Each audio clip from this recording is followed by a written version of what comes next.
हरे कृष्ण कृष्ण कृष्ण हरे हरे, हरे राम राम राम हरे हरे। राधे राधे, जय श्री कृष्णा दोस्तों। बोलिए दशा माता की जय। आइए आज हम दशा माता के चौथे दिन की व्रत कथा सुनते हैं। साथ ही हम आड़ी बाड़ी की कहानी सुनेंगे और अंत में गणेश जी की कहानी सुनेंगे। आइए अब हम दशा माता के चौथे दिन की व्रत कथा सुनते हैं। एक बार एक साहूकार दंपति थे। उनके 5 पुत्र और 5 पुत्र वधुएं और एक पुत्री थी। पुत्री का विवाह हो चुका था, परंतु उसका गोना नहीं हुआ था। इस कारण वह अपने माता पिता के साथ ही रहती थी। एक दिन साहूकार की पत्नी ने दशा माता का डोरा लिया। उनकी बहुओं ने भी डोरे लिए। तब बहुओं ने अपनी सास से पूछा कि क्या ननद रानी भी डोरा लेंगी। सास ने कहा कि हाँ। इस पर बहुओं ने कहा कि उनकी तो विदाई होने वाली है। यदि व्रत से पहले ही विदा हो गई तब क्या होगा। सास ने उत्तर दिया कि मैं व्रत का सारा सामान अपनी बेटी के साथ रख दूंगी, वह अपने ससुराल में पूजा कर लेगी। तब ऐसा ही हुआ। उसके ससुराल से लेने उसका पति आ गया। माँ ने बेटी को विधि पूर्वक विदा किया।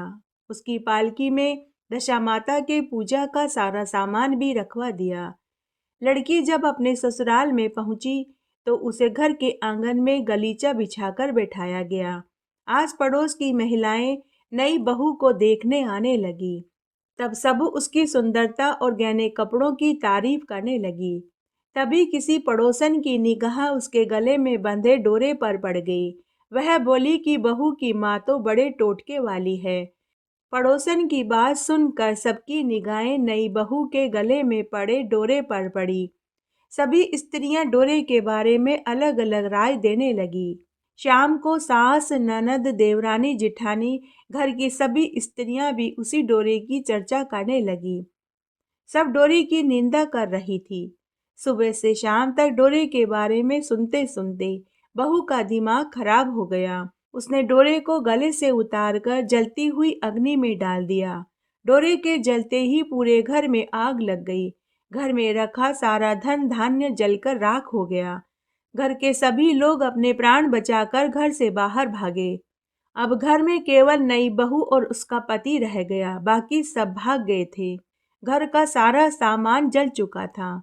घर में अब न खाने को अन्न था, न ही पहनने के लिए वस्त्र बचे थे। इसलिए दोनों पति पत्नी भी गांव छोड़कर रोजगार खोजने चल दिए। चलते चलते वे उसी गांव में पहुंच गए जहां की वह लड़की रहती थी। लड़की ने अपने पति से कहा कि तुम यहाँ भाड़ झोंको और मैं भी कोई काम ढूंढती हूँ। पत्नी का कहना मानकर उसका पति बाढ़ जोकने में लग गया और वह स्वयं एक कुएं पर जाकर बैठ गई। उस कुएं पर सारे गांव की स्त्रियां पानी भरने आया करती थी। उस लड़की की भाभियां उस कुएं पर पानी भरने आई, परंतु उन्होंने अपनी ननद को नहीं पहचाना। वे उससे बोली कि तुम तो किसी भले घर की लड़की मालूम होती हो, कुछ काम करना चाहती हो तो बोलो। लड़की बोली काम तो करूंगी, परंतु कोई नीच काम नहीं करूंगी। बड़ी भाभी बोली कि हमारी ननद ससुराल गई हुई है, तुम हमारे बच्चों की देखभाल कर देना और हमारे घर से आटा दाल लेकर भोजन बना लिया करना। लड़की इस काम के लिए राजी हो गई। लड़की की भाभियां अपने घर आई और सास से बोली कि सासू माँ, कुएं पर यह अनाथ लड़की हमें बैठी हुई मिली। वह हमारे घर रहने और बच्चों की देखभाल करने को राजी हो गई। आप कहो तो हम इसे रख लें। सास ने कहा खुशी से रख लो, परंतु आपस में कलह मत करना। सभी बहुएं राजी हो गई। वे वापस कुएं पर आई और उसे घर ले आई। वह अपने भतीजे भतीजियों की देखभाल करने लगी और अपना जीवन गुजारने लगी। एक दिन दशा माता का डोरा लेने का समय आया। सास के कहने पर सभी बहुओं ने डोरा लिया। बहुओं ने सास से पूछा, क्या इस लड़की के लिए भी डोरा लेना है? सास ने कहा कि हाँ। बहुओं ने कहा कि इसी प्रकार आपने ननद जी के लिए भी डोरा लिया था, परंतु पूजा से पहले ही उनकी विदाई हो गई।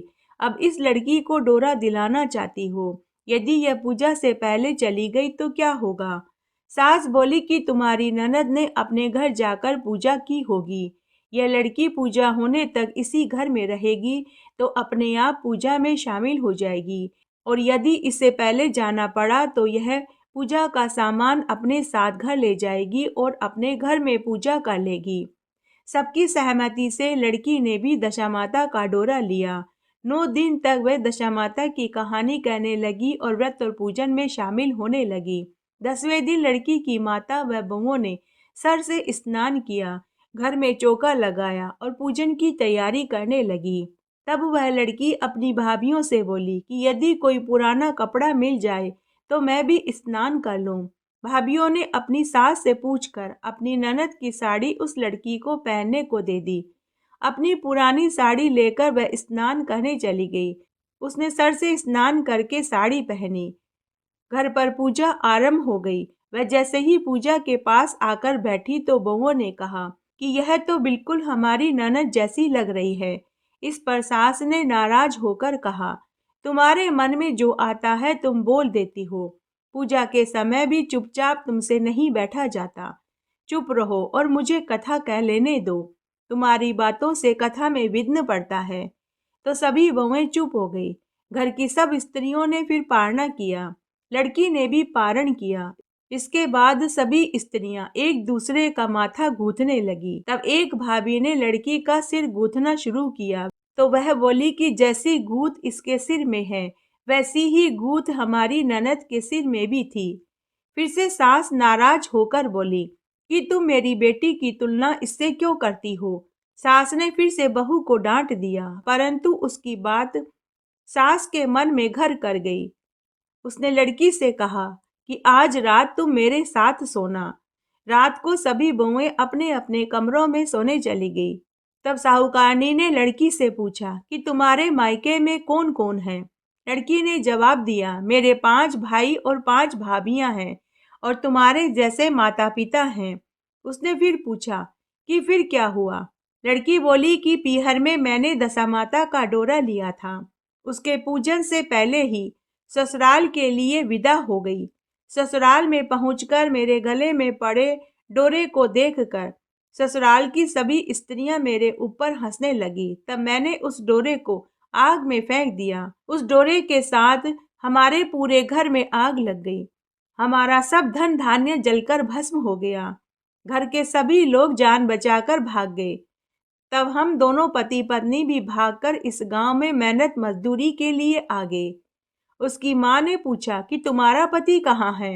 लड़की ने कहा कि वह भड़बूजे के यहाँ बाहर झोंकता है। दशामाता के प्रकोप से हमारी यह हालत हुई है। तब साहूकारनी समझ गई कि यह लड़की कोई और नहीं मेरी ही बेटी है। तब उसने अपने 5 बेटों को बुलाकर के कहा कि यह तुम्हारी छोटी बहन है। सुबह होते ही माता के कहने पर 5 भाई भड़बूजे के यहाँ से अपने बहनों को छुड़ा कर ले आए। उन्होंने उसको स्नान करवाया और उत्तम वस्त्र पहनने को दिए। कपड़े पहनकर वह सुंदर साहूकार दिखाई देने लगा। वह कुछ दिन ससुराल रहकर अपने घर चला गया। घर पहुंचकर उसने देखा कि सब लोग पहले की तरह सुखपूर्वक जीवन जी रहे हैं। इसके बाद वह अपने ससुराल आया और अपनी पत्नी को विदा करा कर के ले गया। वह अपनी दशा पर विचार करती हुई जा रही थी कि मार्ग में एक नदी पड़ी। उस नदी में स्नान करके अप्सराएं दशामाता का डोरा ले रही थी। उनके पास एक डोरा बच गया था। वे अप्सराएं बोली कि यदि इस डोली में कोई उच्च वर्ग की स्त्री हो तो उसे ये डोरा दे दें। उन्होंने डोली के पास जाकर पता किया और वह डोरा उस लड़की को दे दिया। जब लड़की अपने ससुराल पहुंची तो सास थाल सजाए, ननद कलश लिए और देवरानी जिठानी मंगल गीत गाते हुए उसका स्वागत करने के लिए खड़ी थी। नेक दस्तूर हो जाने के बाद लड़की को आसन पर बैठाया गया। आसन पर बैठने के बाद लड़की ने कहा कि आप लोगों ने पहले बार दशामाता के डोरे का अपमान किया था, जिसका यह फल हुआ कि हमारे घर में आग लग गई। सब कुछ जलकर राख हो गया था। बड़ी मुसीबतों के बाद अब अच्छे दिन आए हैं। आप में से कोई भी अब मेरे दशामाता के डोरे की निंदा भूल कर भी मत करना। जब मेरा व्रत हो तब सब श्रद्धा पूर्वक पूजा करना। सबने खुशी खुशी उसकी बात को स्वीकार कर लिया। 9 दिन तक सभी ने व्रत किया। 10वें दिन विधि पूर्वक डोरे की पूजा की गई। 10 सुहागिनों को न्योता देकर जिमाया गया। उनका श्रृंगार करके आंचल भरा गया। इस प्रकार दशा माता का पूजन समाप्त हुआ। हे दशा माता, जिस तरह उस लड़की के दिन फिरे वैसे सबके दिन फिरे। कहानी कहने वाले के, सुनने वाले के और हुक्कारा भरने वाले के। आइए अब हम आड़ी बाड़ी की कहानी सुनते हैं। आड़ी बाड़ी की कहानी। आड़ी बाड़ी सोनारी बाड़ी, जिमे बैठी कान कुंवारी काई पूजे। दशा माता की बाड़ी पूजे, दिहाड़ी बाड़ी की बाड़ी पूजे। गजानन भगवान की बाड़ी पूजे, सूरज भगवान की बाड़ी पूजे, विष्णु भगवान की बाड़ी पूजे, सत्यनारायण भगवान की बाड़ी पूजे, तुलसी माता की बाड़ी पूजे, ग्यारस माता की बाड़ी पूजे, माउस भगवान की बाड़ी पूजे, पतवारी माता की बाड़ी पूजे, धर्मराज जी की बाड़ी पूजे, पोपाबाई की बाड़ी पूजे, राम लक्ष्मण सीता माता की बाड़ी पूजे, विश्राम भाव जी की बाड़ी पूजे, संतोषी माता की बाड़ी पूजे, 33 कोटि देवी देवताओं की बाड़ी पूजे। बाड़ी पूजे से काई होवे, अन्न होवे, धन होवे, लाज होवे, लक्ष्मी होवे, लाभ होवे, रिद्धि होवे, सिद्धि होवे, साईं जी को साथ होवे, पुता को परिवार होवे, दोइता होवे, पोता होवे, दोइता के लिए खीरखंड रांधे, पोता बहू के लिए राबड़ी रांधे, खाटी लागे राबड़ी, मीठी लागे खीर, चढ़ी चढ़ाई लेखी आवे, गोरी ढूंढ विनायक, ढूंढना भरा भांडना, सोना का ढांकना, रिमता जिमता, दूध में रांध्या बहू परोसे सासू जी में, सासू परोसे बहू जी में, सासू खाटले बहू पाटल्या, मंदरिया मंदराली बात, गले टका का हार, आ बात कटे की है, अमूल्य की डाल की कवे, सरोवर की पाल की कवे, अन्न के आटे की कवे, जल के लोटे की कवे, तुलसी के क्यारे की कवे, 4 भाई बहन की कवे, जो मिले तो नगर होता, नगर न बन पावे तो 12 मन का लाडू करे, 12 मन का लाडू न बन पावे तो 6 मन का लाडू करे, 6 मन का लाडू न बन पावे तो 1.5 मन का लाडू करे, 1.5 मन का लाडू न बन पावे तो 1 मन का लाडू करे, 1 मन का लाडू न बन पावे तो 12 महीने की बात लेकर 12 सेर का लाडू करे, 6 महीने की बात लेकर 6 सेर का लाडू करे, 12 सेर में 3 सेर गुड़, 3 सेर घी, 6 सेर आटा लेकर 12 मन का 12 लाडू करे। एक पानी का पनिहार की, एक रमता बालक न देवे, एक गाय का ग्वाला न देवे, एक सास की, एक बेटे की, एक बहू की, एक माँ की, एक बहन की, एक भाई की, एक पुरानी औरत, एक चाणक्य छणियार, एक दशा माता के घड़े रखे, एक तुलसा के क्यारे में रखे, एक समय व्रत करे, खाओ जो कर्म को, पाठ जो धर्म को, या बात कवे, खाटी मूली छाछ दे, गलोड़ी में घी दे, तलोड़ी में तेल दे, खाजा को फड़को दे, पापड़ को तड़को दे, जड़ू लो पूत दे, सासू जी को परसन दे, बहू को जिमन दे, देवरानी जिठानी खमा खमा करे, बोल बोलनी पाड़ोसन दे, दलिया गुणी गोबर दे, चोरनी आका नु आका चोरिया, थारा घर को धर्म थाने लगे, मारे घर को धर्म मन बढ़ाओ, पीपल पूजो पनौती बरबर, मोतियों का थाल, दुख दर्द कम कर जो, राजपाट दीजो, उठो बहू बेटी गिलू सुको कामण गाओ, कामण की आवे हाथ, स्त्री रो कूचो मरद राहात, गल मोतियन रोहार, 33 कोटि देवी देवताओं ने नमस्कार। उठो भाई तपसी, जीमो भाई लपसी, भाई को थान, भाभी को मान, थाने ताकि वार्ता को फल, माना माँ की कहानी, कथा और व्रत को फल। आइए अब हम गणेश जी की कहानी सुनते हैं। विनायक जी की कहानी। एक गांव में एक माँ और बेटी थी। वे रोज सूरज भगवान, विनायक जी, पतवारी माता, तुलसी माता, बड़ पीपल और आंकड़े के देवता की पूजा करती थी। उसके बाद ही वह भोजन करती थी। ऐसा करते हुए उन्हें अनेक बरस बीत गए। एक दिन बेटी को देखने वाले आए। उसकी माँ ने कहा कि मेरी बेटी के तो बहुत से नियम हैं। जो मेरी बेटी के नियम को निभाएगा मैं उसी के साथ अपनी बेटी का विवाह करूंगी। लड़के वालों ने कहा कि तुम्हारी बेटी के क्या नियम हैं? तो उसकी माँ ने सारे नियम बता दिए। लड़के वाले बोले कि हम उन सब नियमों को निभा देंगे। उसकी माँ ने अपनी बेटी का धूमधाम से विवाह कर दिया। बेटी शादी होकर ससुराल में आ गई। 5-6 महीने तो ससुराल वालों ने उसके नियम निभा दिए। एक दिन उनके घर में काम को लेकर झगड़ा हो गया। सासू और जिठानियां कहने लगी कि यह बाद में आकर भी देव देव करती है और सारा काम हम ही क्यों करें। दूसरे दिन सुबह छोटी बहू उठी, स्नान आदि से निवृत्त होकर पूजा करने के लिए जाने लगी तो सास, जिठानियां और ननद कहने लगी कि अरे कहाँ चली बहू, कल इतना झगड़ा हुआ तूने देखा नहीं, घर के काम धंधे में ध्यान क्यों नहीं देती। तो बहू ने पूजा की थाली रख दी और कमरे में जाकर सो गई। भूखी प्यासी वह 4 दिन तक अपने कमरे में पड़ी रही। तब एक रात्रि को भगवान उसके स्वप्न में आए और बोले कि बेटी सो रही है या जाग रही है। तो नई बहू बोली कि हे ईश्वर, न मैं सो रही हूँ, नहीं मैं जाग रही हूँ, मैं तो चिंता में पड़ी हूँ। भगवान बोले कि तेरी चिंता अब मिट जाएगी, तू उठ, पूजा पाठ कर और भोजन कर। नई बहू बोली कि हे भगवान, कैसे भोजन खाऊं? सासू, जिठानी और ननद घर के बाहर जाकर पूजा करने नहीं देती, मेरा तो नियम टूट रहा है। तो ईश्वर बोले कि हमने तेरे घर में ही निवास बना लिया है, तू उठ कर देख तो सही। उसी समय बहू की नींद खुल गई। उसने देखा सुबह के 4 बज रहे थे। नई बहू उठी तो उसने देखा कि उसके कमरे में विनायक जी खेजड़ी के झाड़ के नीचे बैठे हैं। पतवारी माता दही दूध में हिंडोले ले रही है। 7 घोड़ों के रथ पर सूरज भगवान बैठे हैं। तुलसी माता हरी भरी है। बड़ देवता, पतवारी माता और पीपल देवता सभी विद्यमान हैं। यह देखकर नई बहू खुश हो गई। स्नान आदि से निवृत्त होकर पूजा की थाली लेकर आई। तब उसने पूजा करी, कहानी सुनी। भगवान ने हुक्कारा भरा। थोड़ी देर के बाद वह भोजन करने के लिए रसोई में आकर बैठ गई तो देवरानी, जिठानी और सासू ननद कहने लगी कि रूठी रानी को कौन मनावे, टुक टुक करती आप ही आवे। कहाँ गए तेरे नियम धर्म? 4 दिन भूखी रही तो तुझे दिन में ही तारे नजर आने लगे। तब नई बहू बोली कि मैंने अपने सभी नियम निभा लिए हैं, पूजा करके ही आ रही हूँ, उसके बाद ही मैं भोजन करने आई हूँ। अगर आप देखना चाहते हैं तो चल कर मेरे कमरे में देखिए। तो सास, ननद और जिठानी बोली कि चल, हमें भी दिखा। आगे आगे बहू और पीछे पीछे सासू, ननद और देवरानी, जिठानी आ रही थी। बहू ने कमरा खोलकर सबको दिखाया तो वहां 33 करोड़ देवी देवता विराजमान थे। विनायक जी खेजड़ी के झाड़ के नीचे बैठे थे।